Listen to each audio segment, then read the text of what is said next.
The exercise as Moscow's show of strength. For the first time in 20 years, Russian President Vladimir Putin traveled to North Korea on Tuesday and met with North Korean leader Kim Jong-un. This marks their second meeting in 9 months as the two nations bolster military ties amid Russia's ongoing war in Ukraine. A U.S. Secret Service employee was robbed at gunpoint in Tustin, California, while President Biden was in the state for a glitzy Los Angeles fundraiser. The Secret Service member, returning from a work assignment, fired his service weapon during the robbery. German investigators seized 39 tons of cocaine worth more than $2.78 billion hidden among vegetables and fruits in several container ships, officials announced. 7 people have been arrested in what investigators called the country's biggest cocaine bust. The opinions expressed on this program are those of the host or guest and should not be interpreted as statement of fact. Independent fact-checking and corrections are encouraged. Can we get a cup of coffee in here, please? No, you may not have any coffee. Beep, beep, beep, beep, beep, beep. Where's my beeping? I miss my beeping. I love that beeping.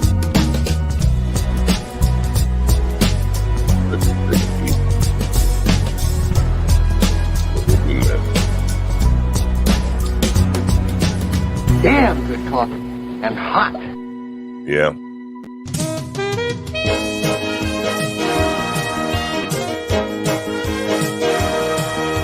My dog is your mind's best friend. Wake up, America. You've got a dog that needs walking.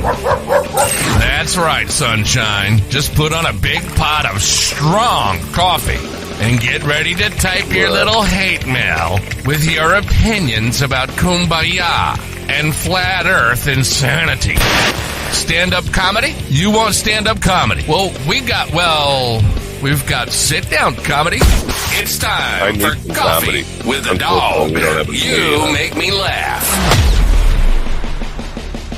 Somebody make me laugh. You make me laugh. You make me laugh. How about that? If I need a good laugh. I don't know. Not doing it. All these morning affirmations. Not second, but maybe. Anyway, band will be shut.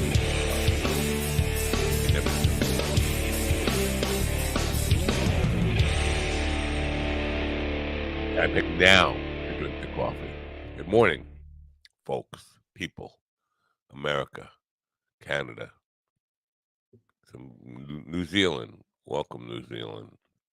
It is Juneteenth here in America. June 19th, 2024. Holiday known as Juneteenth, and it's just a great holiday because it's a holiday where Black people celebrate their freedom by giving the white people at the bank the day off. And what could be more American than that? So enjoy your watching the white people at the bank lounge around day. Also, the brown people who pick up the trash are off today. But other than that, I think schools are closed. So, you know what? Percentage of school teachers, public school teachers in America that are Black, maybe we get like 10%, 20%, 12% of Black people off from the schools. But most of those teachers are white, Asian, and other races. Am I being a racist already? Yes, I am. Why? Because we love you. Anyway, Willie Mays died. You know what? That's a terrible way to say that. Rest in peace, Willie Mays. You know what? Even your heroes die. Willie Mays was my first hero as a little kid because we didn't know any better. You pick up your father's heroes, and he was my father's hero. He was a New York Giant before he was a San Francisco Giant, and everybody in New York loved him. You know what? You talk about race issues. All the white dudes in New York idolized a Black man in Willie Mays, and he was one of the first Negro League players to break through. He wasn't the first, obviously. That was Jackie Robinson, but he was the one New Yorkers. Yeah, a guy's hitting 52 home runs, making incredible catches, stealing bases. Yeah, we like that guy. But I got to meet him when I was 8 years old at a baseball game. My next door neighbor, I don't know, had some connection and got us into meet him, and it was just like looking at a fictional character, or just bigger than life. And so then they moved to San Francisco, and people still loved Willie Mays. The argument was at that time Mickey Mantle or Willie Mays. Duke Schneider previously was part of that conversation, but by the time I got like 5 or 6 years old, Duke was out of the game. But Willie was funny in that, or the situation around him was funny in that when he came to town with the San Francisco Giants to play the Mets, everybody in New York was rooting for Willie to do well against our team. That's how much he was loved. And then to finish his career, Joan Payson, the owner of the New York Mets, brought him back for the last year of his career to play with the New York Mets. He ended up in the World Series, and I remember I have a picture of him in my mind, just pleading with the ump who made a bad call at home plate. He's on his knees, like, "Come on, man!" And that picture is like burnt in my mind. Anyway, the great Say Hey Kid. Rest in peace. 93, something like that. Wait, where was he? 91, maybe. Something like that. Anyway, that's a good long ride. I could use a good long ride like that. I'll take a good long ride like that. Maybe. Unless I don't know what condition he was in. Anyway, I digress. Rest in peace, Willie Mays. So Say Hey Kid. Anyway, if you're stressed out, if you're bummed out, like me, drop a little keratin. What carotene is? What is it? Something like that. In your coffee. Mind Bloom. Just get your Mind Bloom kit and drop that in your coffee. That's what I'm going to do. I'm going to do that right now while we're on a break, watching this Mind Bloom commercial that you've seen 12 times or 24 times already. And then when we come back, we're going to be talking about Juneteenth, I guess. And what a wonderful holiday this is. Yeah. Mind Bloom is helping people achieve life-changing clinical and personal breakthroughs, alchemizing both the psychedelic medication, psychiatric care from psychiatric clinicians, coaches, we call psychedelic guides, and a lot of content and meditations and programs into this really transformational experience that, because it's delivered at home, costs a lot less and is a lot more convenient for people to receive.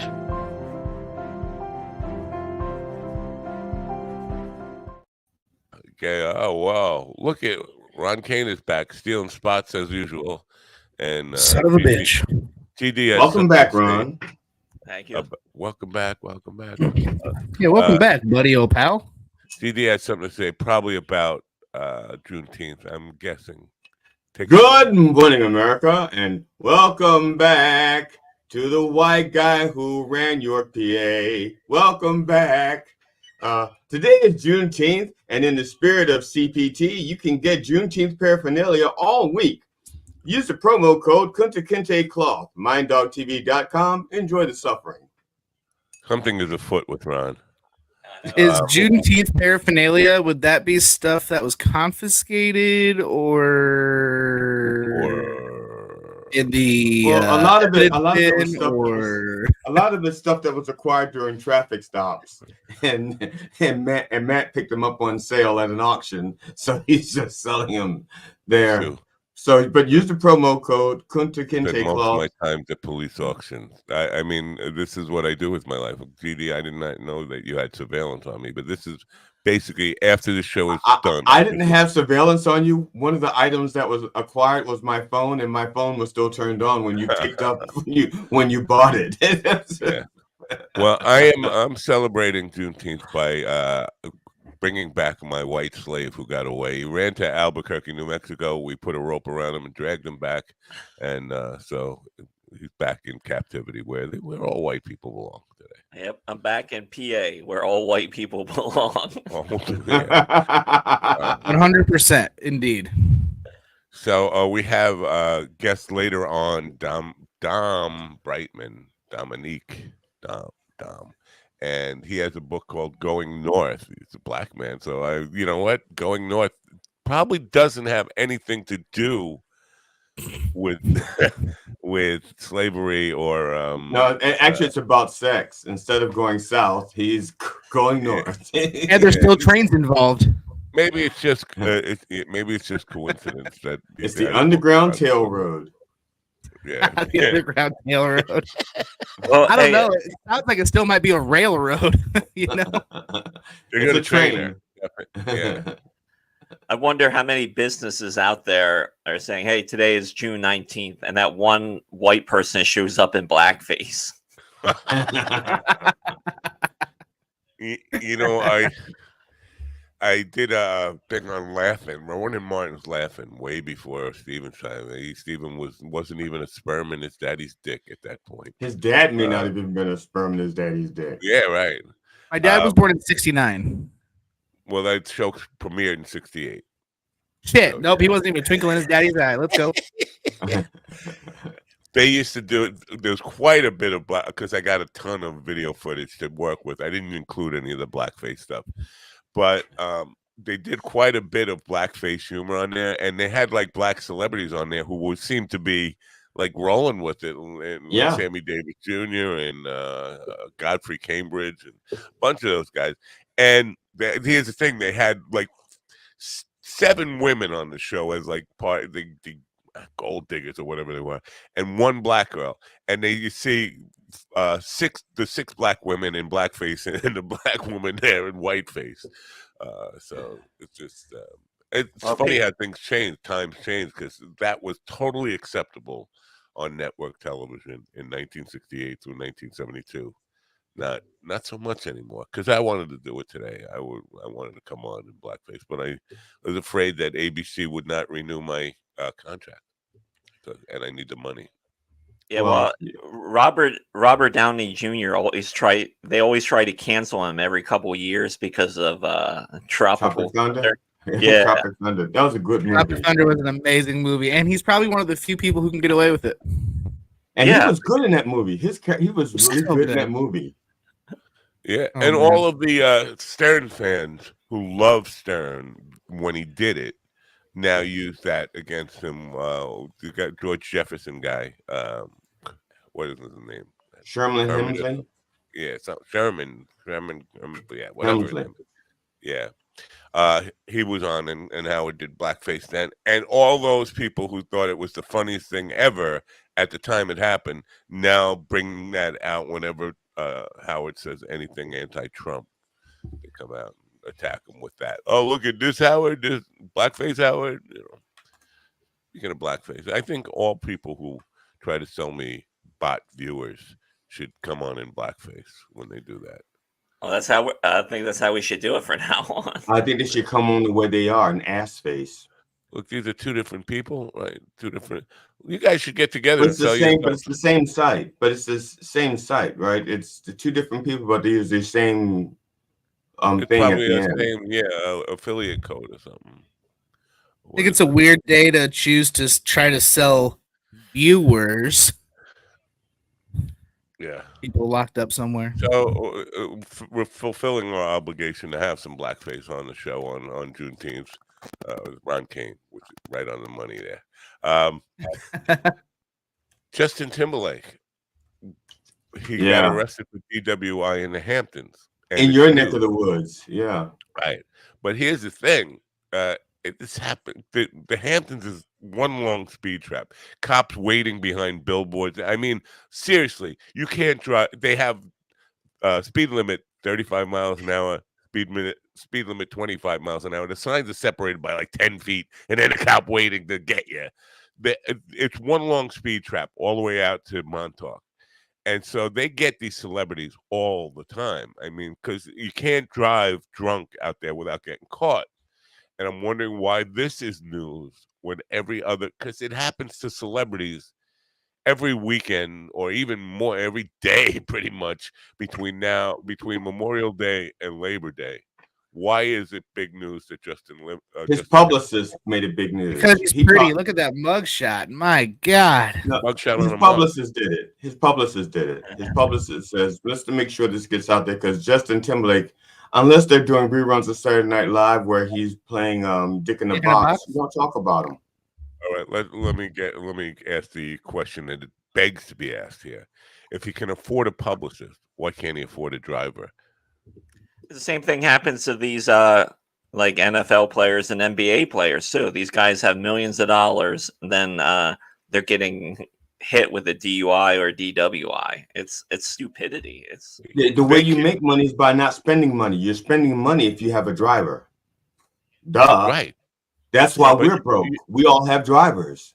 Wait. Yeah, he's actually losing money now because he's gonna have to pay lawyers. He's gonna have try to retain his life. But that's the the risk of doing business. He's saved like hundreds of thousands of dollars over the years not having a driver. So now he got caught and he's gonna reinvest.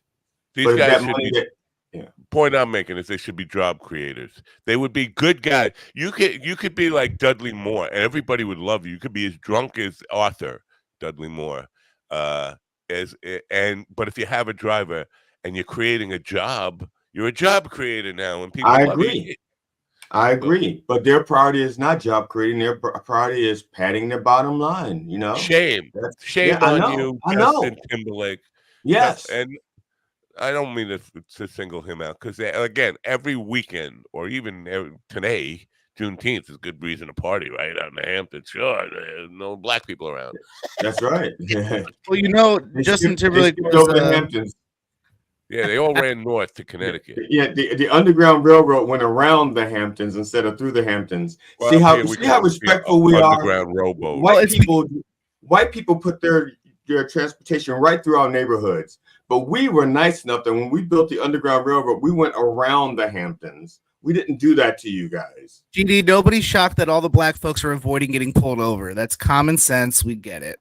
Let's just be clear here. The Hamptons were not white people territory. They were Papoosatuck owned all of the Papoosatuck and the Shinnecock. They split it. Okay, But now that they've been run off, except for one little 12 house rate block where they can sell weed and strawberries, that's all they got left. I don't think they were really selling strawberries. I think they were just celebrating strawberries, or maybe it was Daryl Strawberry. I don't know because I don't know. Maybe he's Papoosatuck also. I didn't see any strawberries, and I did get stopped by a mob of. You didn't see the house for a week either, so that's true. Fair comment. I know I bought weed here, right here. I can smell it. All this construction is, and all this I smell weed somewhere. Yeah, you in your hand. Oh yeah. And then he goes back the next week and says, "There's a house right here where there used to be construction, right here, in River City." Right. So my wife wanted me to explain to her what this holiday was about, and I couldn't do it for some reason. Like, how was Juneteenth, June 19th? I was like, well, it really wasn't a day. It was just, let's pick one, and before we run out of teenths, this is the last teenth on the shelf. Let's use that one. You should have played the second half of the Reverend's sermon on Sunday, because that's what he was talking about, Juneteenth. Of course, Evil Ian had to say that there was some historical inaccuracies in it, but I didn't see it. Is he in black? How you can't know? You can't know unless you're black. Yeah, you can't be a white guy and know. You can't. It's like impossible. It does the information. He could have gotten a black holiday a day calendar for his birthday from one of his woke friends. Oh. I don't think he has any friends. If he had any friends, why would he be loyally watching this program? Nobody with a life will actually engage in this. If you have better things to do, you're doing better things. That's all. But you need to speak to the Reverend and ask if he's maybe getting a little cognitive decline there. He has 2 shows booked at the same time for next Sunday. Really? Yeah. Why did he do that? I don't know. I could look it up. He'll just have to delete one. Oh, who did that? The Reverend. He's wow. Yeah, he booked 2 shows next week. Maybe you know something? Maybe he's double dipping into the till. He's trying to get paid for 2 shows, and he's just gonna, He's going after double tithing. I'll double his pay if he manages to pull it off. I will pay him twice for what he usually gets. Okay. Evil Ian. I hate to be a nitpicker. Sorry, I hate to be a nitpicker. But, dang it! Not again. Juneteenth has 2 F's. There's 2 F's in Juneteenth. Okay, you misspelled it. Get it right. Right. I want to apologize again for the. And they're called colored greens, not collared. Yeah. They're colored greens today. That's why they're not allowed at my grandpa's house. The language on this show has just gotten out of hand. The racism and the terrible language, and I apologize for that. I take full responsibility for that, and I will actually fire myself right now. Get out. Okay, Ron, you're up. Showbiz. Yeah, showbiz. Wait, I want to catch showbiz. Ron just got caught with his showbiz around his ankles. He was not ready for that. Well, we'll beat that off. Yes, sir, we will. We'll take turns. So, Ron, what did you learn? What did you learn while you were away? This is what I did on my summer vacation report. Let's have a book report or something. Yep. 10-minute oral. Let's go. Do your homework in class. It was hot. It was cold. It was cold. Yeah, when we went up to Taos. The one day it was like 95. Then the next day it was 55 and cold and rainy. Wow, 55 is freezing, man. Wow. Yeah, up there it is. It is up in Alaska. That's like summer. Yeah. In Alaska, they got on their shorts and skirts. But I definitely learned the state motto should be New Mexico, when inconvenience isn't enough. No. It's the land of enchantment, by the way, because there's enchanting there. But on the way back, no, you missed it. You missed the ride, the midnight ride from Albuquerque to Santa Fe. And I want to ask you if you've been to Santa Fe. But on the way back from Taos to Albuquerque Airport, I think you passed through Ruidoso, right? Because somebody threw a cigarette or a joint out the window and burnt down all of Ruidoso. I mean, it's gone. It's basically ash. It wasn't. It was a roach, and Ron apologized for that. Yeah. We did go to Santa Fe on the way back from Taos. We stayed in Santa Fe, and Santa Fe is really, really white. Yeah. Yeah, but it's fun. It's white but fun. At least I had fun. It's white in public, but there is a significant Hispanic and Native. Yes. They just don't show their face. They let the white people out on at night. Whatever they call that there, the thing in the middle of town. Because when I was out there in the daytime, I didn't see any minorities except for myself. But at night, you couldn't swing a dead honky without, a dead cat without hitting a Hispanic or Native American. That motherfucker with another motherfucker. I love that line. Yeah. The food was great, though. It was actually nice that you could get food seasoned. Seasoned. Exactly. Did you see anybody pushing Billy the Kid stuff? No. Times are changing. I guess Elvis is finally dead. Was it overrun with Mexicans like Fox News says? No. Now in Vegas, there's like 12 Elvis impersonators per capita. In New Mexico, are there like a lot of Billy the Kid impersonators? You go to a club and there's like a Billy the Kid impersonator dancing, singing Billy the Kid songs. I think most people would go like, "Who the fuck is Billy the Kid?" At No this way, no way, not No, resident. he's their state bird. Even He's I their know who state Billy the bird. Kid is. He's their state slogan. He's their state motto. Yeah. No one cared about the Old West. Wow, I'm shocked. That's because you were in town. I think we have to get another white guy perspective on this. A real white guy. But like comedy wise, it's not bad. It's a young scene. Their comedy scene's only like 2 to 3 years old at this point. Right. Oh, And it's just learning to walk. Yeah. Lucky? He's just learning to walk. So people seem to be hungry for comedy. It's just it's just getting them out. Tacos aren't really cutting it anymore. So we'll try some comedy because I'm hungry. I'm hungry, man. I'm hungry right now. I could go for a bagel. Could you guys get me a bagel? Ooh, a bagel with some cream cheese. Oh no! Ron, did you try any native food egg while you're and there? bacon and cheese? Oh, that's too heavy for breakfast, man. You know, I think like buffalo burger or something like that. Nothing that weird, but like her aunt was making food, which was fantastic. Then when we ate up in Taos, that was really good too. Like I said, it's just nice to be in a place that has flavor. That's what's now. Is your ass burning it all from the extra seasoning? Because you have to adjust your clocks, your stomach, and your ass when you go to a new area. Yeah. No, they actually know how to make hot food where it's not like it's just for the sake of being hot. Oh, okay. Oh, so it's not like white people food out here or Amish people food. It's real food. Yeah. And like I said, like when you ask for salsa, you don't like out here, you get basically almost tomato water sauce. with tomatoes. Yeah. Chunks of onion.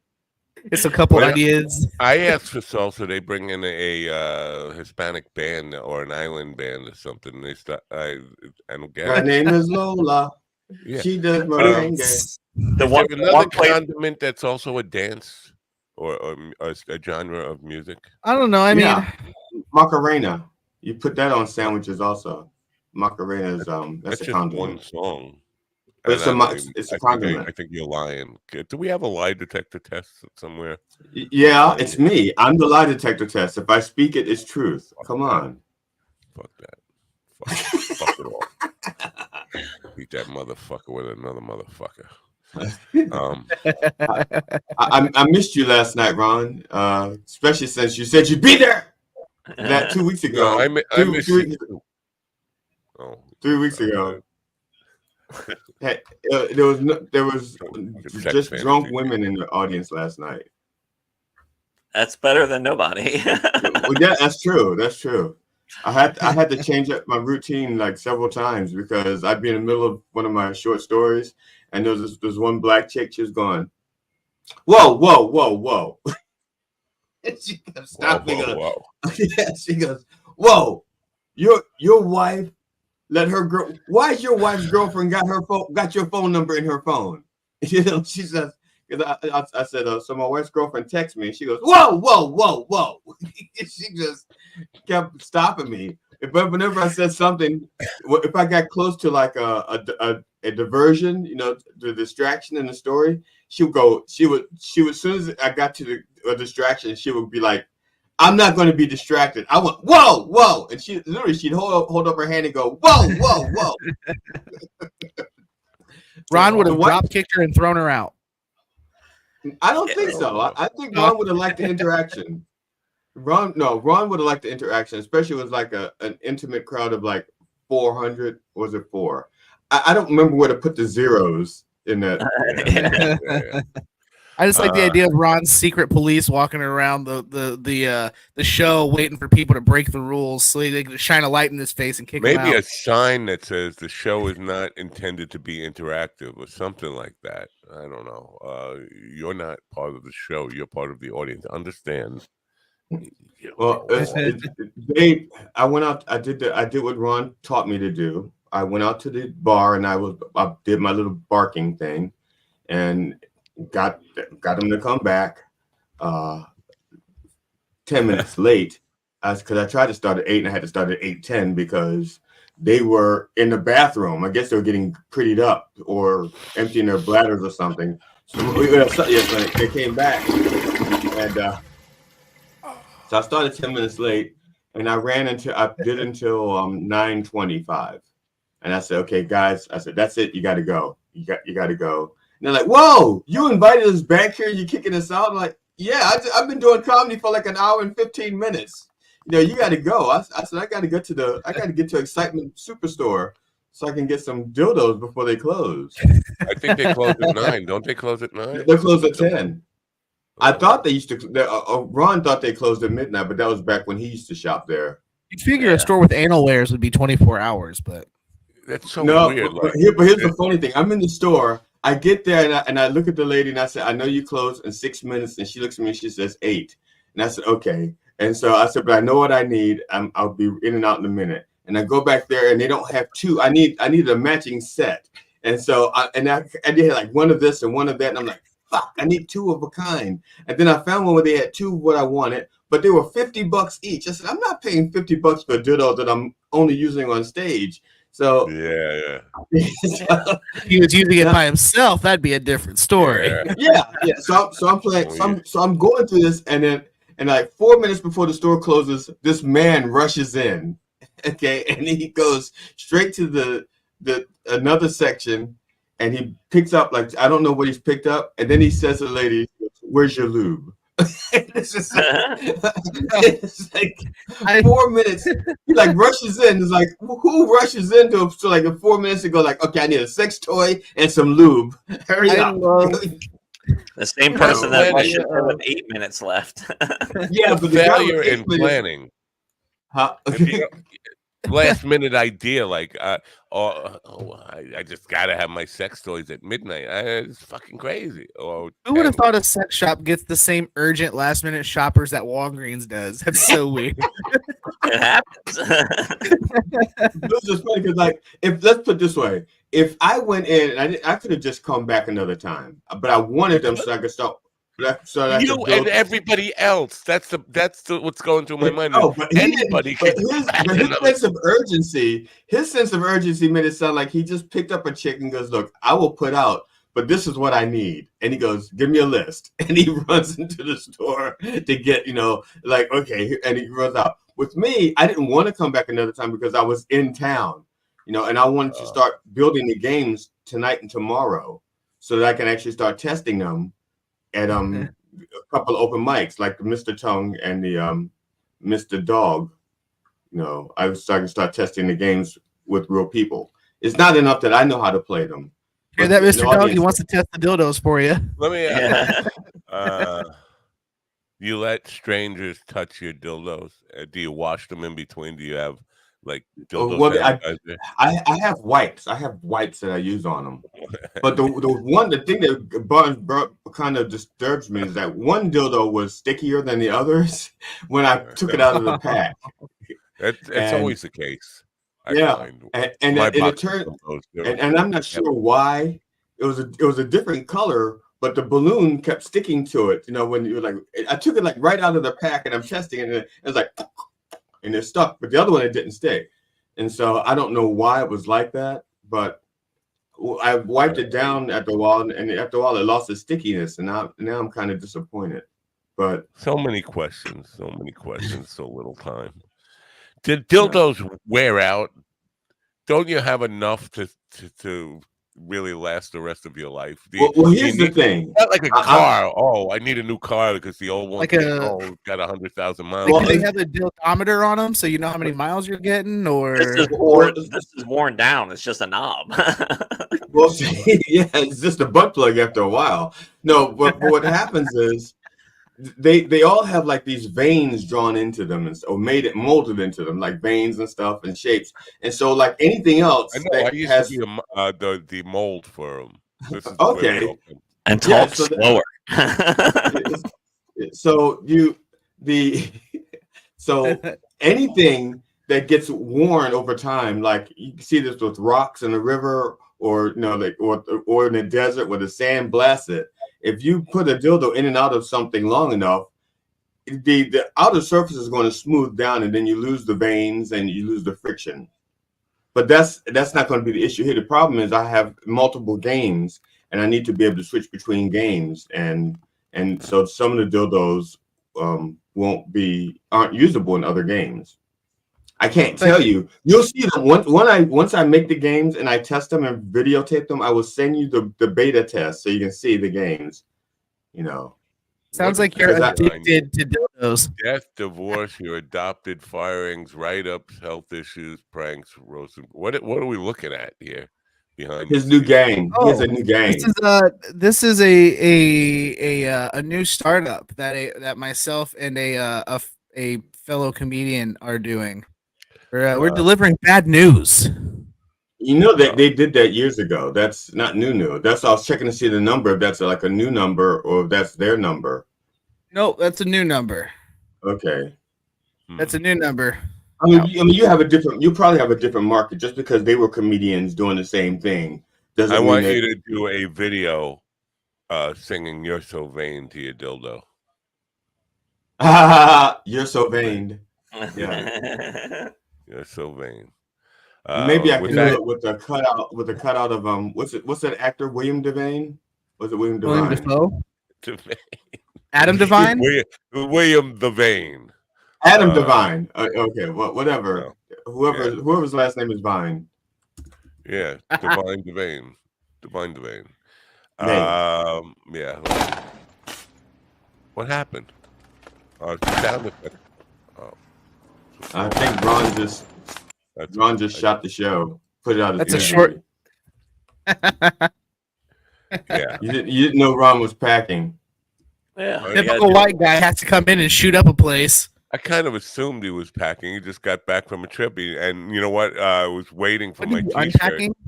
I was waiting. Yeah, unpacking, packing. Now he's unpacking, but I'm waiting for my unpacking my trauma. Boom, boom. You know, this is kind of weird. I did something last night that was not to be. The woman that interrupted me, and she talked for like 30 seconds.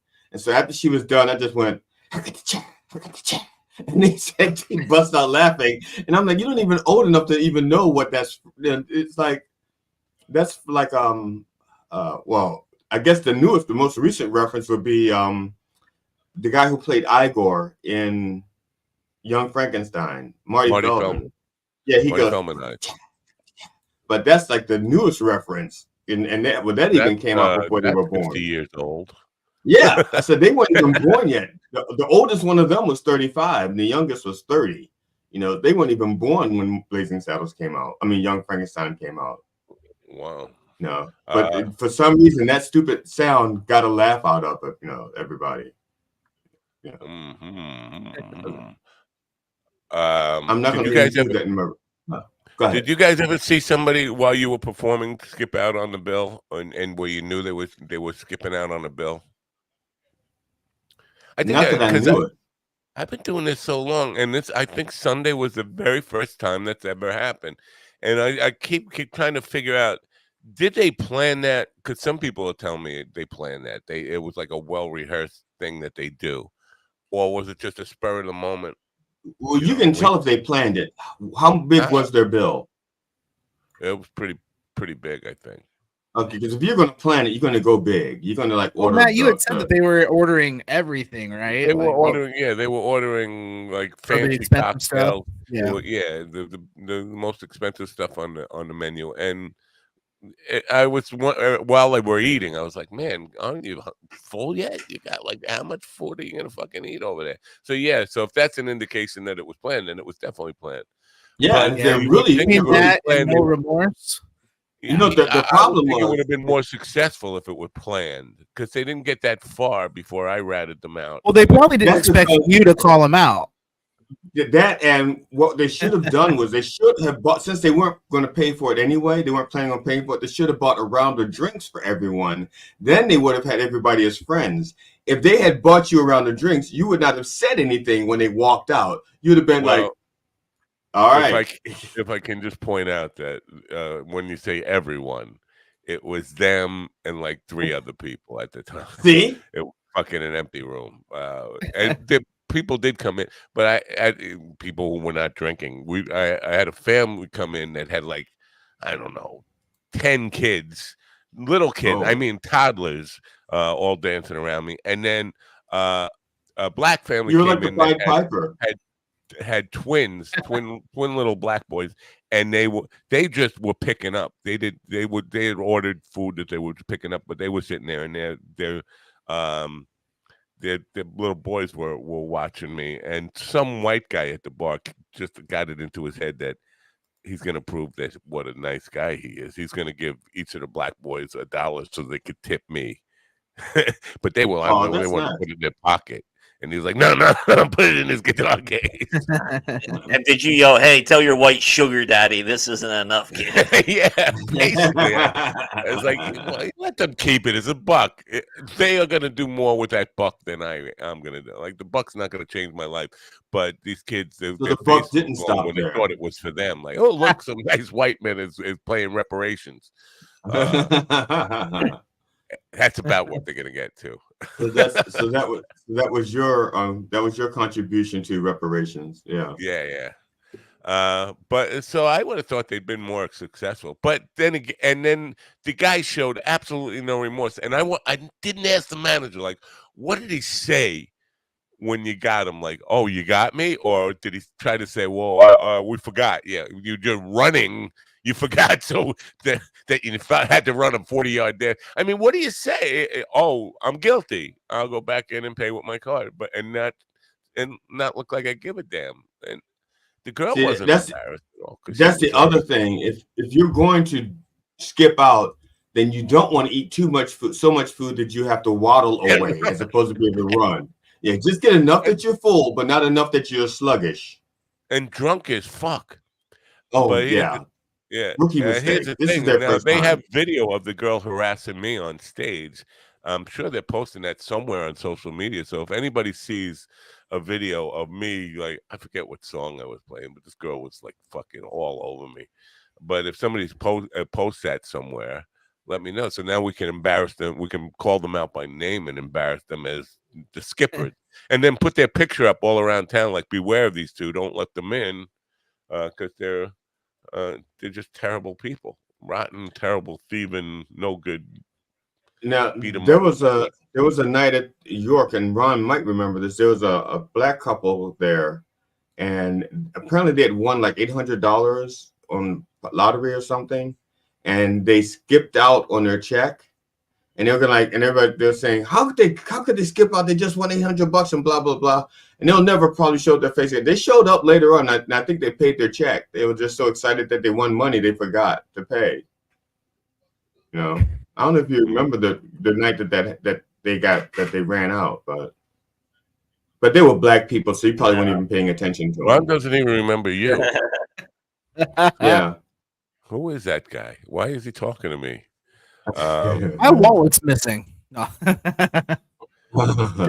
Derek Sheen says, if only I possess the confidence of a dude with a podcast. See, that's why I don't want to be a podcaster anymore. I'm a digital broadcaster. Podcasters get bad names, but there are too many of them. People who just starting up podcasts are like, I'm looking for celebrity guests. They have to have at least this much clout and influence to be on my show. Like, dude, you've done 2 shows from your mom's basement. Calm down. It's not like he did it from his dad's attic, because they obviously they're divorced. Your dad would not let you do it from his attic. He'd say, get a fucking job, you loser. Get a real job. Yeah. Of course, I wouldn't know. I would not know about that. My father lost me at a racetrack, so he never said that kind of. He never showed me that kind of love to call me a loser. Are you kidding me? How much love it takes to put your kid up as collateral at a racetrack? Well, he didn't put me up as collateral. He just that's looked the other way. He looked the other way and was so happy that you weren't his responsibility anymore. That's why he could look away. You were collateral. You were signed over to the racetrack. They were supposed to watch you. You're going to have to get the rest of that story from your older brother. Your older brother remembers the whole story. He told me about it. He remembers nothing. He remembers nothing before he was like 30. I have to remind him constantly. And believe me, he's got a lot to be forgetful about. Now, out of curiosity, did your brother? How long were you gone when you left home at 13? How long were you gone before your brother noticed you were missing? I think he was the first one to notice I was missing because I stole some money from him. Oops. Yeah, but how long before you noticed? I probably You the could have same been the day. first one, and it could have been the first one, and it took a month to notice.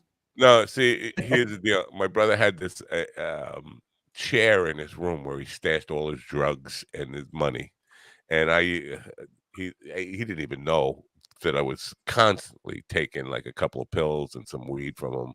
He probably thought his problem was far worse than it was because he was like eating for two, as they say, or whatever. But I think he noticed that day. But here's the thing: he didn't care enough to like say anything. Like he didn't go, "Hey, my dad, I think Matt ran away." Good. Somebody stopped stealing my weed and my pills. Pills were a big thing. All of a sudden, he had a surplus. Right. Wow. Yeah. No, Ma, don't look for him. I'm fine. my brother was like a big pill user, and pills were big in the day. But he would do ups and downs in the same day. Like he would work in sanitation trucks, garbage trucks, and those guys would get up at 3:00 in the morning and eat like as much Yellow Crossroads amphetamines as they possibly could eat to get through the day, and then at the end of the shift, take a bunch of downs, Quaaludes, and start drinking with it, and so that they could come back down, so they could get to sleep, and then get up at 3:00 in the morning and do this. Wolf of Wall Street method. Yeah, that was a standard practice. Your brother wasn't unique. Your brother was part of the, that was just institutionalized. I think in the quantity, you can't show that on camera. Department, he was unique. Because he would try to do like the Guinness Book of World Records was paying attention or something. That was his mindset. But one particular day he had done that and was so far rubber brained that coming home he thought he saw a dog run in front of him, and he swerved and went into the canal, but he hit 13 boats, an odd number, 13 boats, sunk 13 boats, flipped over like 4 times, upside down in the water now. Car is upside down underwater. He climbs out of the car, leaves the car there, swims to the dock, walks home, and goes to sleep. Were any fish harmed? Were any fish harmed in this story? Because Peter they're listening and they'll want to know. I think they're dead. Damn. Everybody's dead. Yeah. A moment of silence for the fish, everyone.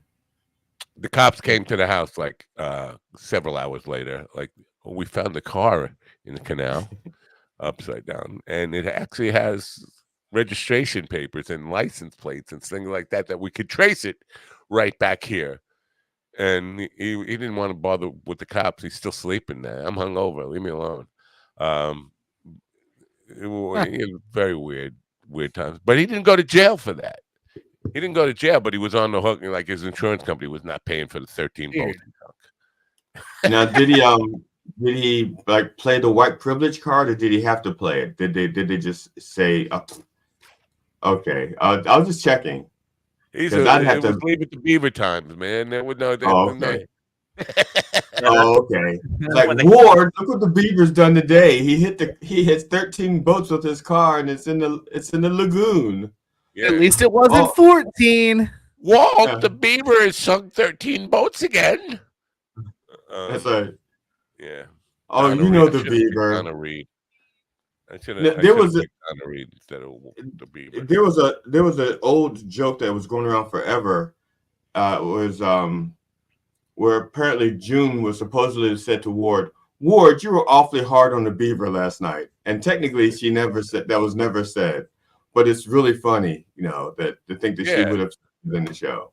But she never said it. I didn't think it was really said. I thought that was, obviously a written joke, but a good, well-written. Yeah, no, but I'm saying, but over time it got repeated so often, and people thought that she actually said it. It was like Rich Little used to do an impersonation of Cary Grant, and he'd go, "Judy, Judy, Judy," and everybody thought that was the quote, when actually he just said Judy one time. But because Rich Little made it so popular, people thought that was the quote. You know, Ron just sent me something about AI being used to write comedian routines.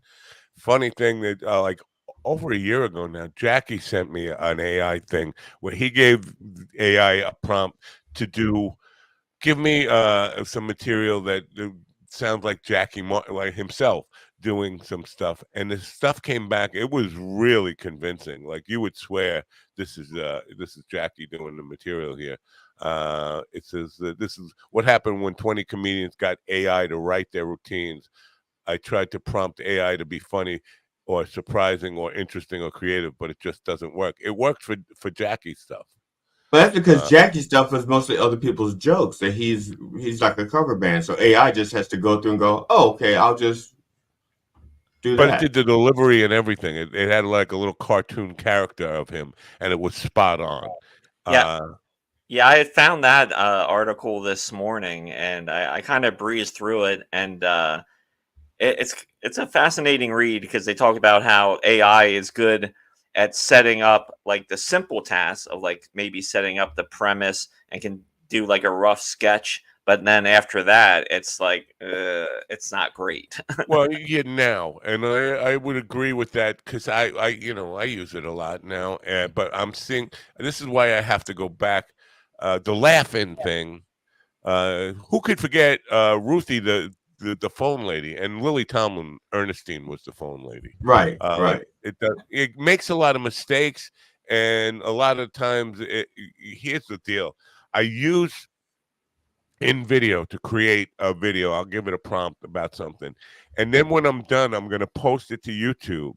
I go to AI script generator Synthesia, and I give it the same title, and it almost comes up with verbatim the same stuff. Like it's almost as if they're working off the same data repository. All these AI engines are just I'm sorry, using Matt. more I think that's common. suppository. Yeah. I think you said that wrong. Well, no, you could call it a suppository, I guess, because it does. Yeah. Yeah. But I think they're all working off the same data suppository. Then I got to Yeah. go change my data suppository. This one's feeling a little, I don't know, used. Kind of a pain in the ass. Yeah.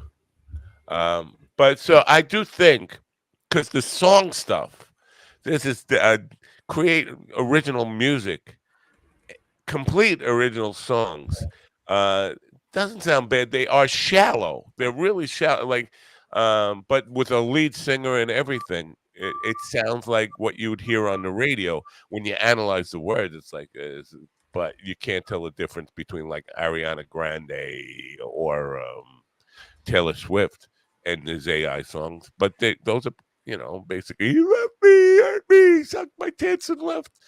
Something. But it's getting better. It's getting very convincing. The song stuff. This is a problem. I think you know what? There are enough. There's enough bullshit competition and people without talent that we don't need computers without talent contributing to the Spotify competition, the YouTube competition, and all that stuff. So, But they're really not doing it for Spotify and YouTube. They're doing it for commercials so they can have music that sounds like artists without having to pay the artists. I think some people are doing it to impress their girlfriends. I wrote a song about you. Want to hear it? And this is me singing. I sound just like Milli Vanilli when I sang it. Yeah. I think there's a lot of that, and there's a lot of wannabe musicians who are using it. They're not songwriters. They're they're people who can play, and they want to have original music to do, and then they're learning the songs and performing them. I think there's a lot of that going on. It's not good for human creativity unless you can use the tools and adapt it as a creative tool. It's not a good thing. It's a bad. Well, I'm boycotting it. I'm boycotting all intelligence, not just you are. artificial. I'm just against intelligence in general. Clear. You've made that clear from the start. Thank you. I try to be consistent. No, because the reason you're boycotting it is like the reason I'm boycotting fucking supermodels because I can't. Yeah, I'm boycotting the NFL still, though. I'm the only one who's boycotting the NFL, and I never boycotted the NFL. I just I just stopped watching around 2008 sometime. But you hear all, these people just boycott everything. I'm boycotting that, and then they're on it, like right back on it. Do you remember the NFL strike? I think it was in 80, around 80. The NFL strike. The first Halloween, actually the NFL strike was still going on. So the Halloween during the NFL strike, I got dressed up in all my football gear, the cleats, the pads, and everything, the helmet, and I had a sign that says NFL on strike. And I'm walking around the neighborhood, the strip mall near my house, with the sign that says NFL on strike. And I'm going to a liquor store, and just as I turn my back to go into the liquor store, somebody heaved a beer bottle at the back of my head and hit me in the helmet. Jeez. Wow. Yeah, because they called me a scab or something. They called me some kind of name, and I said it's a joke, and he goes, it's not funny. And I just laughed and went inside because if they really wanted to hurt me, they wouldn't have thrown it at my head. I was wearing a football helmet, Right. They would have instead of your regular helmet, right? I'm just wondering. I'm just trying to figure out what rhymes with scab. That's probably not scab. Negro. Whoa, Negrab. That's not close. Negrab. I don't know. I can't think of a. I was wearing my helmet. Like I said, with the sound of the bottle and the glass, I don't know what they said. I just know they were yelling at me and they were mad and. I do that. I turned around. I was laughing. I said, "It's a joke," and it's not funny. It's not funny, man. You're a hater. You're a hater. Yeah. I'm sorry. I can't let that go. I can't let the haters. Can't let the hate go. Odd thing. Something is definitely wrong with MindDogTV.com because it's working. What a fuck. Yeah, like what happened? Now, how long will it be working for? Because I've noticed in the middle of the night, I got I can't count how many, but it kept. My Dog TV is off. Appears to be offline. Oh, it's back online again. Get another email. Oh, it's offline again. Oh, it's online again. But hopefully, maybe they got it worked out, and there'll be some stability soon. Because I'm losing my mind with this whole thing the moral of the story here, folks, is that something sounds too good to be true. Probably from Vietnam. Then it isn't. Probably from Vietnam. No, it's probably from Vietnam. Okay. You have to go there and murder Nguyen Nguyen. The name Nguyen. They spell win Nguyen. Yeah, Nguyen. Yeah, win. Yeah. They can't even spell it. I'm having them. That's why that was your first mistake. Is it? Are you going to do the news now? Or should we wrap I'm going to do the news now. There's plenty of really interesting news. Do you believe that? No. Oh, because I was going to try to sell you a bridge. Damn. Out of your mouth or is it someone else's?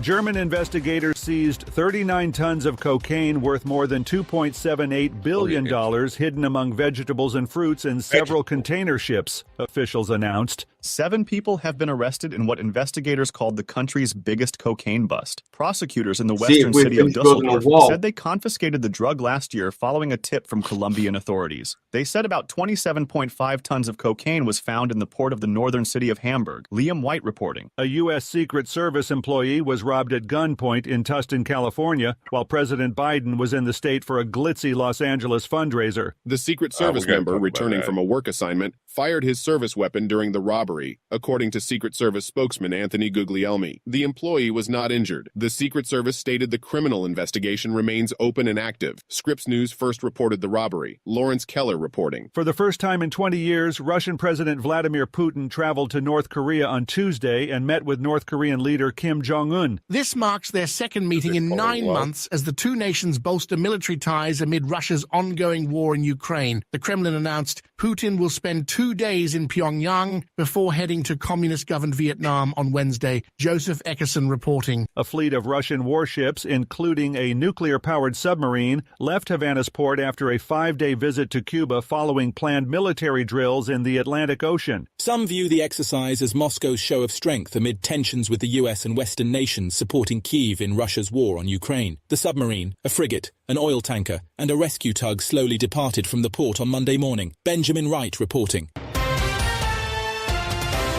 This is the latest news headlines.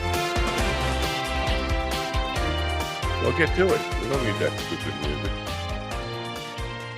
Do you need that stupid music? No. Didn't think so.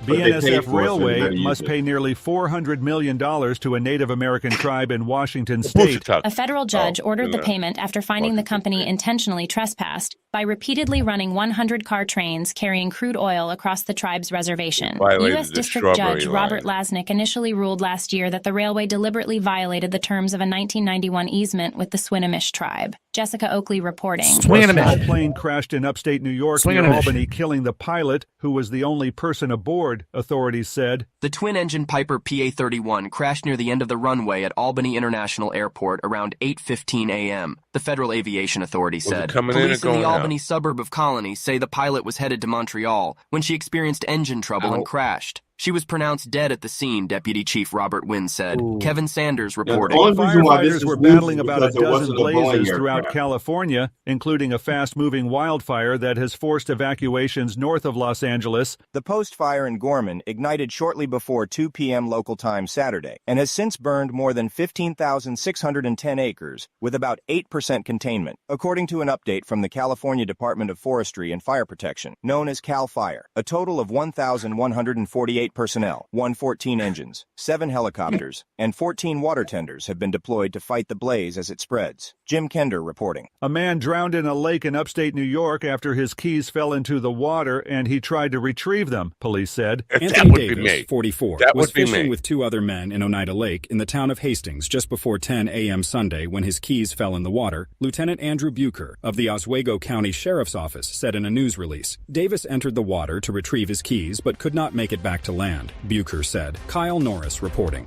And that's the latest news headlines with Alan Edwards. Right. Just in case you're wondering, if you're going to just go in water to retrieve something, keys, dildos, whatever you happen to drop in the water, just check with yourself and ask yourself, do I know how to swim? That would be a good... That's probably the best first question to ask in that situation. His friends were there. I'm sorry, there's something wrong with this picture. His friends were there. He dropped his keys. He couldn't make. I'm sorry, if you're fishing off a pier. None of the friends could even say, hey, Joe, you don't know how to swim. Or they couldn't even cast the line. They had 2 lines there, cast the lines together, so he could maybe hook them onto his pants and they could reel them in. Nothing. No, Joe looks like he's drowning. Wrong. What should we do? I don't know. We got a beer. I'm telling you, in about 4 days, they're going to change it to a homicide. Watch. The coroner's going to say, no, the man was dead before he hit the water. Yeah, that whole thing was a little suspicious. I mean, how far out were his keys? How deep was the water? He couldn't get to land? The water thing, depth can change really quickly. Like here at our beach, you can walk 20 feet out and be up to your knees, and then take 1 step, and it's like a 90-foot drop. Boom. Right. Yeah, and I've seen that, and I've experienced that. That kind of makes you pee your pants sometimes underwater. Yeah. So he could have thought I just dropped them there, and then found out, holy shit, they go way down. Even still, 2 friends. I'm sorry, they're going to mark my words. In 4 days, they're going to change it to a homicide. I got to mark them.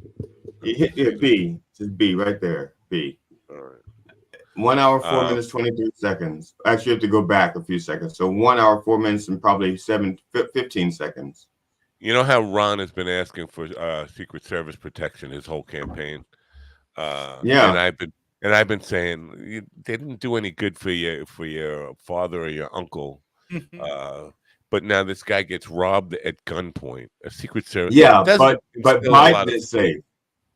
Huh? But Biden is safe. His job is to save Biden, not his wallet. He did his job. I don't think Biden was. I think he was made a liquor store. It sounded like he made like a convenience store run. Like forget about making an ice cream run. He was making an ice cream run for Biden. Biden's like, guys, I could really use a vanilla cone. Who wants to be the president's favorite Secret Service agent? He goes like, I do. I get it, but it's not like he saved Biden or protected Biden anyway. The guy wasn't after Biden. The guy was after him, robbing his money. But if he didn't go, Biden would have had to go on himself to get the ice cream. He took one for the team. Pretty sure it was rolling papers. They left that out of the report, but I did my own investigations, independent investigation this morning. It was easy waters. I'm gonna say now, if anybody knows anything about Joe Biden, his drug of choice is ice cream. You're not gonna get him. No, it wasn't for him. It was for the Secret Service. He was just skipping out. He wasn't doing it for Biden. He was just skipping out on his own. I need to get high. Once the smoke clears from the reefer, you're gonna find out that he was there for Biden. He just happened to make a drug buy while he was out there getting the ice cream. You're saying it's like while you're there. You're saying I'm projecting. When the smoke clears. I wasn't going to say. I was going to infer that you were projecting. You did a good job of inferring, but you're probably right. Thank you. Yeah, because I would never accuse you of projecting. I would just infer it to the hilt. Right. Yeah. So. You had your green screen up. You'd be infrared. Yeah. Sorry. So you worried about Russia nuking us, and they're sending nukes or nuclear-powered boats to Cuba. Putin's going to meet with Kim Jong-un, little Kim, as I call him. I don't live by anything important. I'm good. Little Kim, a rapper like in the '90s or something. Anyway, with the funny haircut, trying to build a missile to reach the United States forever. Putin just goes to meet with him after 20 years. It all sounds like Putin's getting ready to fucking nuke us to me. Not that I would mind. I could use some good nuking. There are like crack whores like just 20 feet from your house that will nuke you for $5. You don't have to get the whole country done. You haven't been to show them. If there were, would I be here now? I don't have $5. Well, you probably don't have change for a 20. That's why you're not going down there, because they probably don't give you change. They say $5. You say all I got is 20. They'll say that'll do, pig. And you'll go like, 4 at once. Making a party at 4. I'll take 4. Give me all 4. What the fuck? Okay. I talk like I have $20 to spend. I don't have $20 to spend. I'm in the poorhouse. Things have gone very bad for me in the last month and a half. If you stop giving away money to scammers who ask you for your PIN number over the internet, you would keep your money. You're absolutely right. But this Bitcoin thing and crypto thing, it's got me a little worried. And this is, I told you yesterday, I think Biden is campaigning for Trump. He's definitely pissing. There's a lot of Bitcoin and crypto people. Biden is not crypto friendly. Trump is pretending he's crypto friendly, but doesn't know what the fuck it is. Yes, so he has no idea. Yesterday he said we have to make it all here because if we don't, other countries will make it. It's like, wait a minute, do you make it? What are you talking about? Do you even know what? Because he hears about crypto mining and stuff like that, and he thinks that it's like a mine in Virginia. Wants to designate Fort Knox as the place to keep all our crypto. Well, it's empty anyway. Might as well hold something. And you know what? I know. I'm sorry. But you know what? You can't nail them on that, because if you talk to most members of Congress, they have no fucking idea how the internet even works, or even if you say crypto, they'd give you the same answer too. How does Ted Cruz find a porn star that looks exactly like his wife? He knows how the internet works. Well, he's young enough to navigate the internet still. The majority of Congress, though, they're not the ones that can do it. Yeah, because and he has a daughter that's old enough to know how to work it. What was it? His daughter. Find me a porn star that looks exactly like mom. Was it like 10 years ago when they were having like internet hearings, and the one guy's like, no one understands the internet. It's just a series of tubes. Tubes and highways, yeah. He's thinking like it's at the bank machine at the bank, the drive-through teller, when you put your money in the tube and it goes and then you put your receipt back out to the car. Or maybe he thought it was, just a series of tubes, like porn tube. Like, look at all these tubes on this one site. The other thing Trump has been talking about lately is he's going to build an Iron Dome over America, and he clearly believes he's talking about a physical Iron Dome. Like, the people who are in technology and military, they use the word Iron Dome, but they really mean like a missile defense system and radar defense, all that kind of, But he clearly believes it's a physical thing, and I think most of his followers are kind of on that same track too. Yeah, Iron Dome.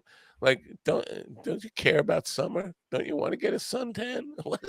Well, he may have just watched the Simpsons movie, so maybe that's where he got that. Yeah, but the Simpsons. Thank you for reminding me. I got to do a Simpsons reel. Thank you for that. Yeah, the Simpsons movie, their dome was transparent though; it wasn't iron. Yeah, might as well have been though, because it was bulletproof and everything. Well, that's what I'm saying. They had technology. He's thinking, it's a strong dome because it's iron. Be a great dome.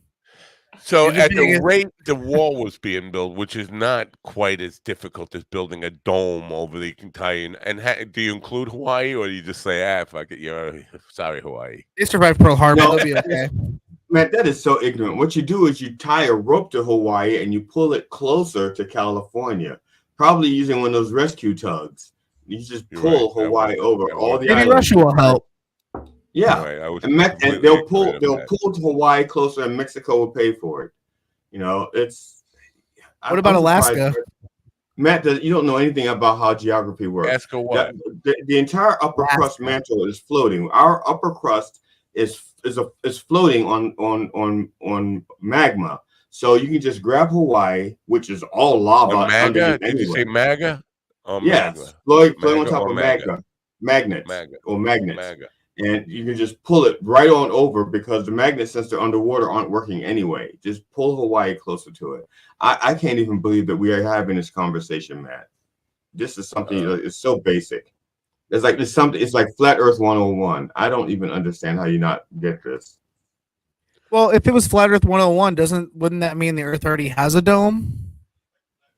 Why? Why is this? No, it doesn't have a dome. It has like a teeter thing. It's a bowl. The Earth sits on a bowl, and sometimes the bowl gets that's what causes the earthquakes. The bowl underneath the Earth just shakes a little. When God goes to get the cereal, he lifts his saucer and he puts it back. That's earthquake. Come on, man. I can't believe I have to explain this. Man. Come on, man. See, you've been watching too much Biden. Come on, man.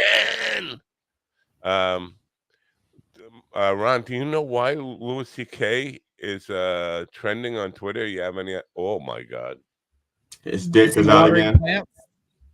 No, that's fucking funny. His dick is out again. I couldn't look, but now I'm looking back. No, I don't know. Somebody says, "What a piece of shit Louis C.K. has become." This is just 2 hours. Pathetic heel turd he's become.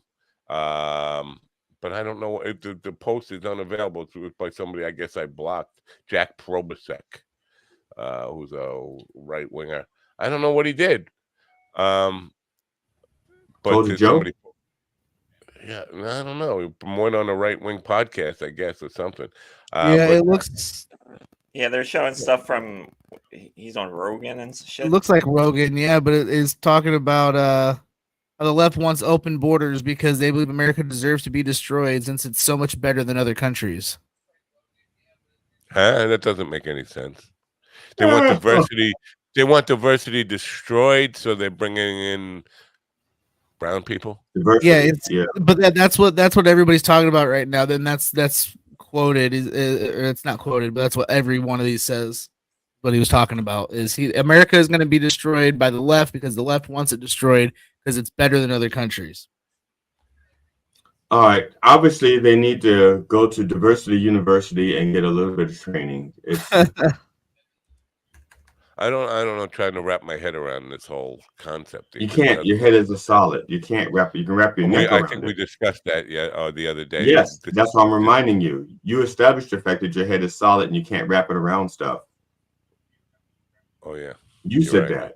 I forgot. I did say that. So let's now your neck. You can do the neck. Let's start over.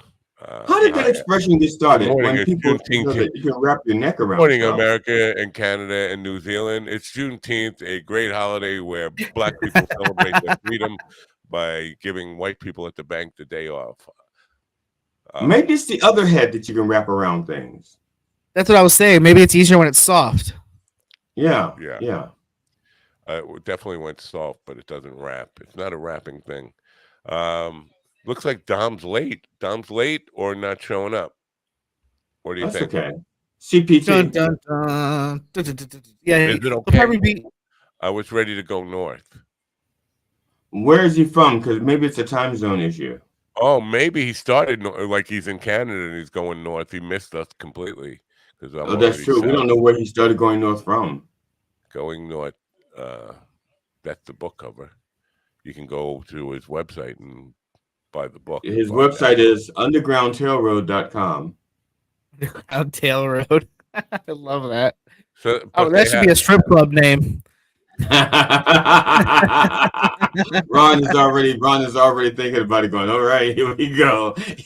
Ron has already got the AI working right now. Yeah, for this was for the Underground Tail Road. Making her way to the stage. Kunta Kentail. Okay. Right after the show is over, Ron's going to bombard us with the AI version of Underground Tail Road. He can't help it. And the thing is, just the fact that we've said it 3 times now, Ron's addicted. He's like, I got it. I can't. It's like an earworm in Ron's head. Let's just avoid putting Harriet Tubman in an awkward situation using AI. Are you kidding? Those are the best ones. Probably. Here we go. Louis C.K. Right here, right now. Louis C.K. pitching a show idea.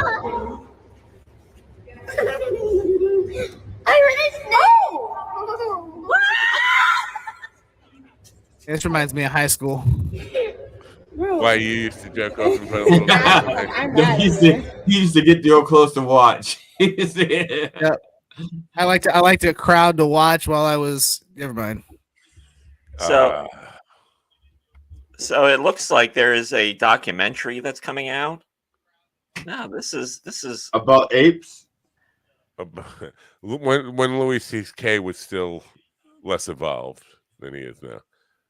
Oh, that was Louis C.K. in the monkey suit. There's a Louis C.K. documentary coming out, and it's called "Sorry/Not Sorry."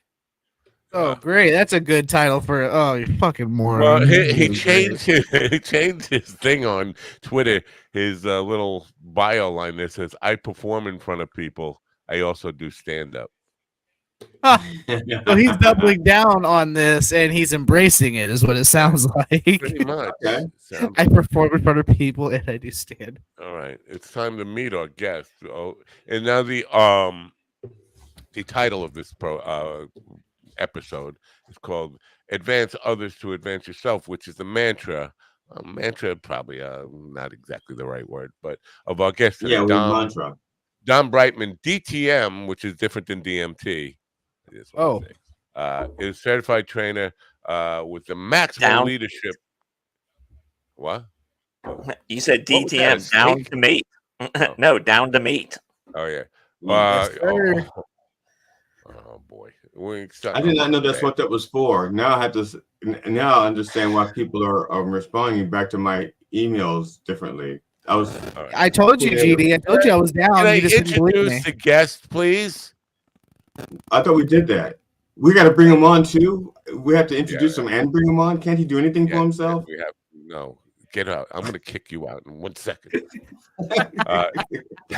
Don Brightman, DTM, is a certified trainer with the Maxwell Leadership Team. Not the first Maxwell Leadership guy I've encountered. I've actually used to work with John Maxwell years ago, which is a whole other story. Is that the guy that made the tape?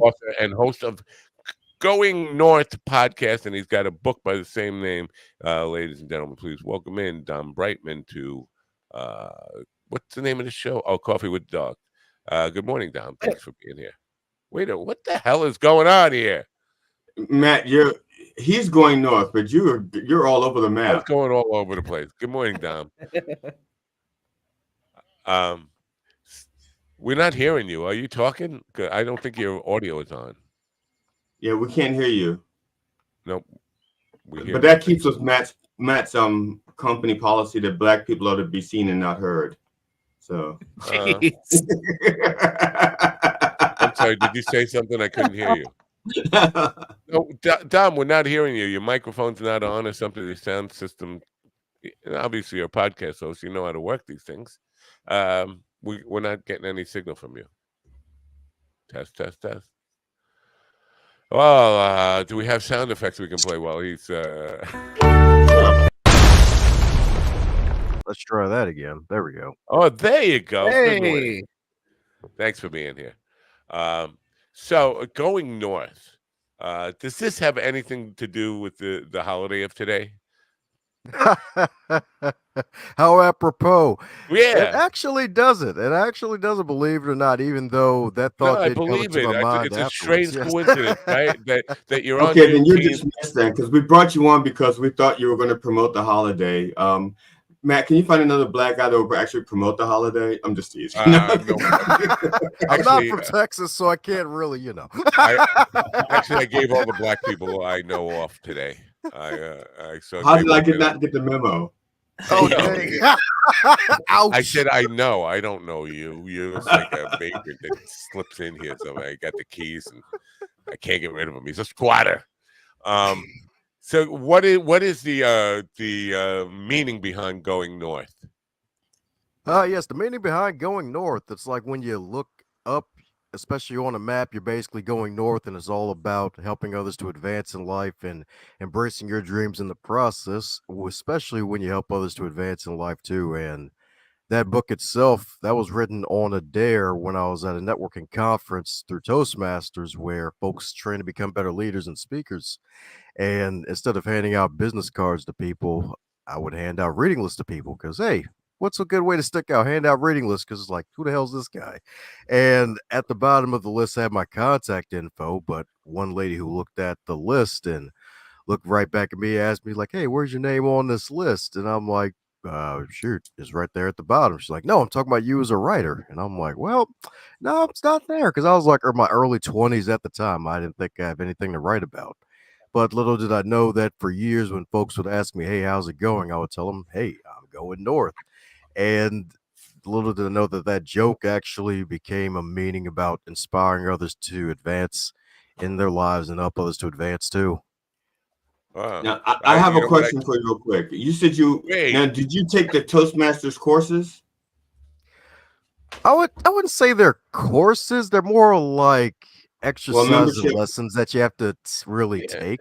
Because the thing is, it's like to get together and then they practice public speaking in front of each other. Now, my question is, are there enough similarities that when you hear somebody speak, you can say, there's another Toastmasters alumni? Yeah, I'd say yes, definitely. There's some where it's like, okay, this guy or gal had some training, definitely. Now, if they come into the room and they come in cult style saying, good morning, fellow Toastmasters, I'm like, hey, wait a sec. They've been in too many meetings. Too many meetings. CD, I could introduce you to a guy named Stephen McCluskey who used to play drums with my band every once in a while. He is a Toastmaster guy, but he tells a story like Willie. I was just curious. Go ahead. You know what I mean? Just to tell a story like Willie, you lost me. No, go ahead. Yeah, that's what I mean. You know what I mean? Well, I will say that. You know what I mean? Okay, so he didn't graduate. No, all of that because I used to record. There was a Toastmasters group where I used to live, and they had a program on local origination. And I was the editor and cameraman because no one else could stay awake through one of the 1 hour shows. What a terrible show that had to have been. Yeah, but I did it. I watched it. Yeah, I recorded it. And edited the camera pointed at the wall, and and the editing being just totally I mean, I've seen how technically savvy you are, so I'm concerned about the production quality. No, back then I was really good because it was electronic. It was real editing, not this computer crap. This was back when you had to know how to do stuff. Now everything is like computers, and I hate computers. I'm pretty sure that part of my inability to get this is my hatred, my deep down hatred for computers. Right. But that's so what beside the we point. learned from Dom's story about the book is that he will take a dare, and I'd like to dare you to kill GD. Nope. No, see, Matt is trying to promote black on black crime. Matt is trying to promote black on black crime. He does this all the time. You kind of pass yourself off as a black man. I'm not convinced. Yeah, on Juneteenth. And you should see him in February where he has 28 days to do it. Yeah. So let me just, before we get into this idea of advance others to advance yourself, which a beautiful concept, and I think we're aligned with that here on this program. Not necessarily, I don't really have a goal to advance myself. I'm trying to help young creative people get started in their career, get some good advice from other people who are doing it, and understand the strategy of planning out their career in the creative arts. So I think we're semi-aligned with that. I don't think I'm going to get anything. I'll be dead by the time anyone sees any success from what we're doing here. But I just want to say that the idea of North being up is just a fallacy. There's no up. There's no. You tell my friends in New Zealand that up is North. No, they think they're on top of the world.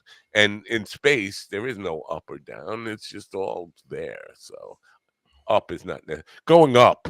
Let's change the name. I'm going to change out there. I dare you to change the name of the book to Going Up. Well, Matt's book would be called Going Down. Yeah, Going Down. Matt's book would be called Going Down. So like his sales. That would be reflective of the sales and not his direction. So right. But this concept of because it implies that the motivation for being supportive of others is for yourself, like that feels like it's still selfish at that level. If you start thinking about it, the only reason I'm helping people is because I want to advance myself. Sounds a little like I don't know. You know what I'm saying? John, you can explain to him that all people are selfish. That's what we do. Even the things that we do that are altruistic are selfish. So explain it to him. Yeah, explain that to me. He won't listen to me. He needs an authoritative figure like yourself to do it, because he doesn't listen to me. Right. I guess that whole self-care is selfish kind of thing, right? Yeah. Hey, but there's nothing wrong with that, because you like JD's is really spot on, because at the end of the day, like a lot of times, like really self-preservation is the main thing. You can't really give from an empty cup or an empty well. Like if you got nothing to give, then well, you got call 911. The black guys are ganging up on me. Okay, hold on, Karen. Chill out, Karen. You're in a safe place. No, I think you're right about that, obviously. But you know what? In my case, it is. I feel like there's nothing left for me. I really do feel like that. There's nothing left for me. So how do you go about spreading that message? Through multiple ways. First of all, thank you for having me on your podcast. So, man, like you've been doing this for a long time, and heck, even different formats too. I used to do. Abe Lincoln used to co-host my podcast. Hey, there you go. Yeah, heck, even some of your past guests, like I listened to some of your episodes of your show to prepare for the guests on my podcast, Going North. Especially, I believe Mickey Mickelson, right? I think you're friends with him too, right? Yeah. So like really just spreading the word by also helping out other authors through my podcast, Going North, and interviewing them and getting the word out there about them and their books to help spread the word, because there's a lot of writers out there, especially not as well known writers out there, who will love to really get their work out there, and just as a way to not only promote myself, but also to promote others. So starting a podcast is probably one of the biggest marketing pieces that is under my belt, one of my biggest marketing tools to not only promote myself, but also promote others, and that's been one heck of a growth journey. Yeah. And you know what? I love that, especially with the authors I work with, because they have such a difficult time getting noticed and being recognized at all.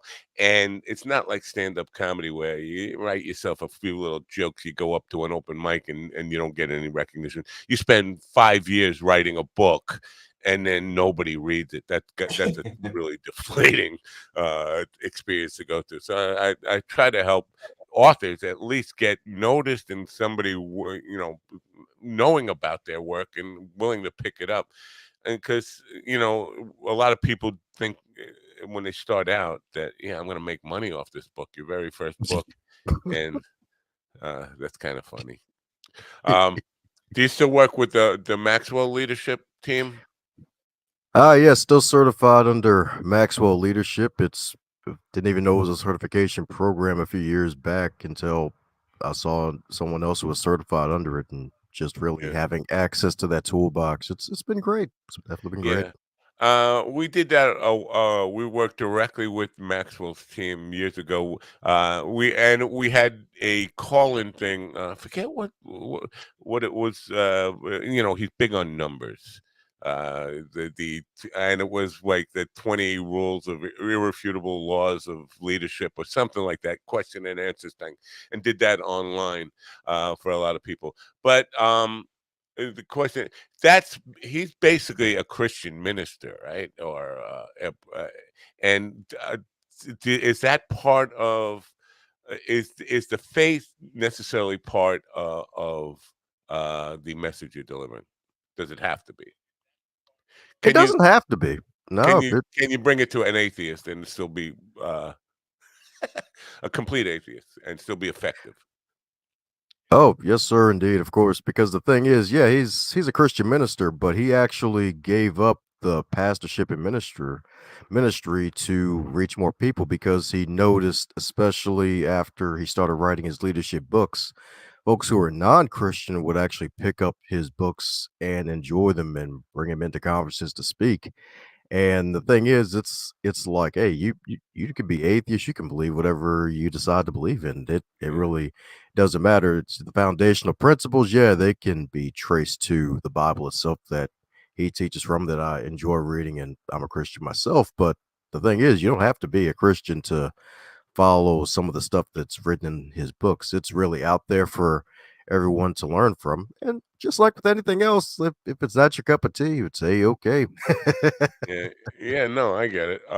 But that's a pretty inspiring story, because basically what you're saying is he voluntarily became a taxpayer.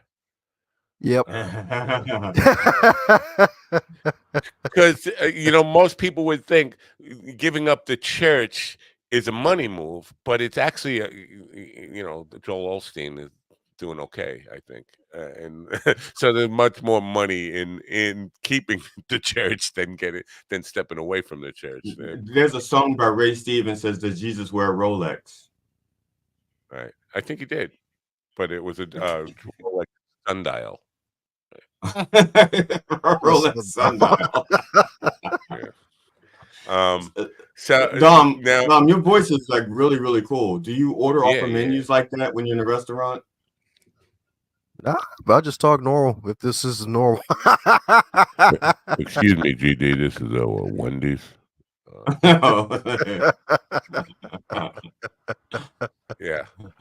So now with the podcast stuff, your guests are do you pick? Are you choosing your guests from any specific genre? How do you go about deciding who you want to talk to?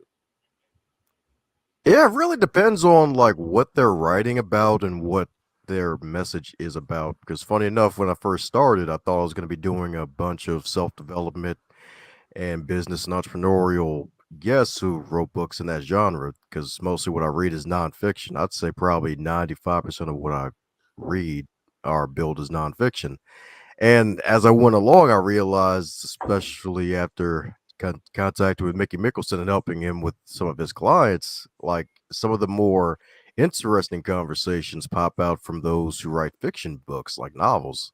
Like even one guest in particular, she actually, I would say, a peak performance ghostwriter, because this was like a few years ago, I think in 2020, no less, where she went through her whole routine of how she gets words out there, writes at least 10,000 words a day. And I'm like, dude, that's like my first book, 10,000 words. I'm like, dude, I think I'll just go ahead and bow down to you right now here, because that's freaking my first. 10,000 a month would be an achievement. 10,000 a day, it just seems like, yeah. God, that's is it the same word over and over again? It's just like it's repeat, like cut and paste. And it's just A or I. Those are the two words. AI. Yeah. That's a lot of words. No O's. A-I-A-I-O. No, O's not a word. Well, O or H. O is a word. Oh.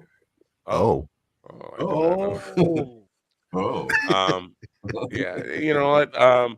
But the idea, most of the people, because when I'm working with the Maxwell people, we had a lot of people signing up for this certification, and you know what? I'm not going to say anything bad about the course, but it seemed to me that most people, when they graduate, are so full of motivation and inspiration, and they just want to set the world on fire and go out there and be the next Tony Robbins, John Maxwell, whatever, and just like inspire people.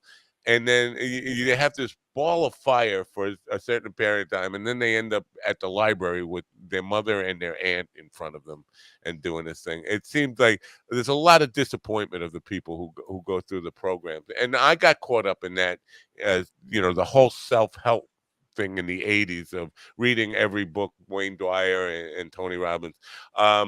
Does it become addictive? Does that whole self-improvement stuff and the self-help genre of the bookstore, does that become addictive? Like you can never get enough of it, and then does it ever like show any results, measurable results as far as financial or any of that kind of stuff? Or does it just kind of, it's one of those drugs that you take that gets you high and you're just like totally in love with it, and until it burns you out? What's your take on that? Yeah, self-help books can be very addictive. I think it was around 2013 when I actually got into self-help books heavily, and I was reading a lot of them. And the thing is, yeah, they can be addictive if you first read them and you really take in the message for them. But the thing is, you have to really do things after you read them, because some folks, they get that motivation and then they're like, oh man, I'm inspired, I want to take over the whole freaking globe, the world isn't ready for this message. And then it's like they're still the same person because they didn't do anything afterwards. Like one thing I would make sure I do is that when I would read certain books, I would underline certain points and then focus on them later to see what I can do later. Because one lesson in particular that I implemented in my life was the walk slowly through the crowd tip in one of Maxwell's books, because his father did that with his congregation. John did that too. And for me in my life, that actually helped me to really get more leadership opportunities within Toastmasters and beyond, because I went one day to help out a friend of mine who was giving a presentation, and he got that that speaking gig out of nowhere within 2 days before he told everyone else in the group. And then it was 2 days after when the gig was going to happen. So I'm like, all right, cool. Let me pop in and show up and help the guy out and support him, be a fellow Toastmaster and everything. And when I got there, there was actually a Toastmasters table, and the guy who was supposed to man it wasn't there yet. So basically showed up. And then when he got there, helped him set up and everything, and helped spread the good word about Toastmasters. No Kool-Aid involved, though. We didn't do any Kool-Aid. I'm still here talking for a reason. So no, it's all just toast. Just toast. Yeah. Just bread and public speaking. There's no Kool-Aid. What did you wash the toast down with then? Just water. Most of the meetings are before 9 p.m. So yeah. This toast is making me thirsty. I know it's funny because that's probably why my particular group didn't take off, Cracker Masters. Pretzel masters. We didn't have enough drink, so we were like the whole meeting was like this. So I'm pretty sure we're celebrating the end of Cracker Masters today. Actually, today we are. So that's a good point. All right, you can go back to sleep. He just wakes up every 45 minutes or so to make a good point, and then goes back to taking a nap. But you touch on this idea because this is probably the most poignant message that if we bring any value to the world at all with this offering, it's that strategy is important. But a lot of people, because you can get motivated, you can have belief in yourself, you can get all this kind of confidence, but without a strategy on how to advance yourself, you're just wandering around the airport looking for a power cord. Is basically what you're doing.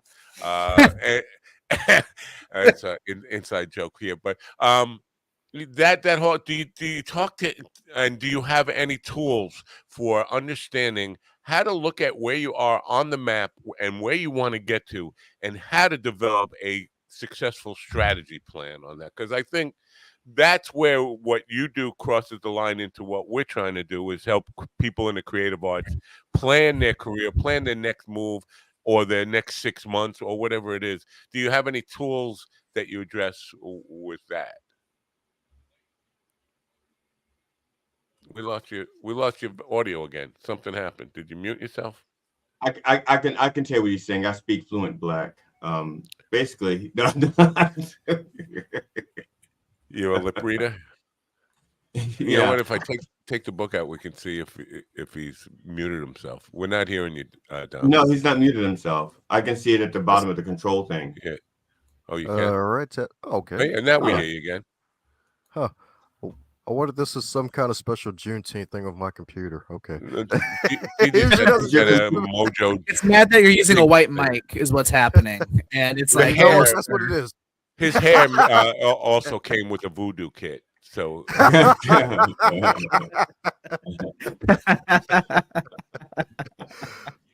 man. Strategies. But yeah, strategies definitely. One of the major strategies is definitely questions. Tools, one of the major tools I love to use are questions, because the thing is they provoke thought and a wonderful response. Because the thing is, when you ask someone a question, they may not answer at first, but they're definitely thinking about it. And one of the major things that usually help folks to do is to help folks get more focused on creating a good day. And that involves 5 major questions. And it starts with the night before of asking yourself, what good am I going to do today? Just asking yourself, what good will I do today? Will that be calling someone I haven't talked to in a long time and sharing a kind word with them if they're going through something? Like, heck, even a friend of mine who actually checks in every now and then since he's moved out of state, where he just calls and checks up on me. And then if he ever needs a favor, he actually asks for the favor, as opposed to just some folks who only call when they need something. So that way it's like, all right, cool. If I need a favor, I'm not just some random person who only calls when I need something. I love you, man. 3:00 in the morning. I'm drunk. That was my brother once a year on my birthday. That was my brother calling you.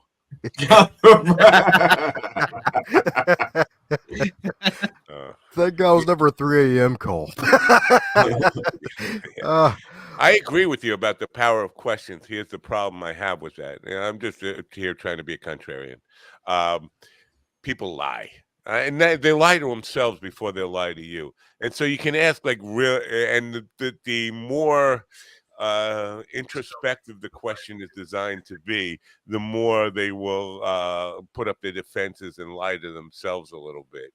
So how do you understand the tools for getting through the bullshit wall?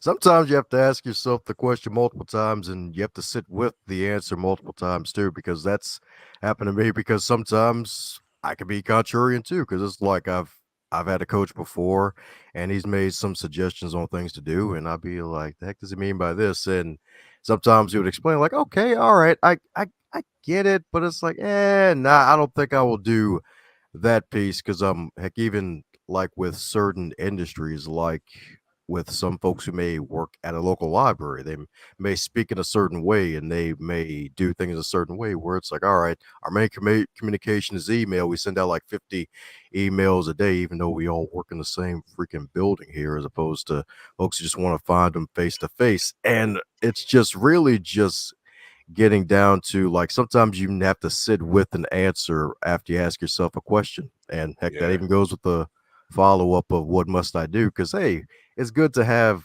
the starting question of, hey, what good will I do today? But also asking yourself, what must I do? What have I been slacking off on and not really getting to? Has there been pages in the book that I haven't contributed some words to? Is there a podcast episode that I need to edit? Like, is there an actual cover letter I need to finish before a certain deadline, before going for that promotion or the new job? Just focusing on what you have to do after making sure you think about what good you have to do for the day. So sometimes time is one of the things to help you out when you go through your own BS wall.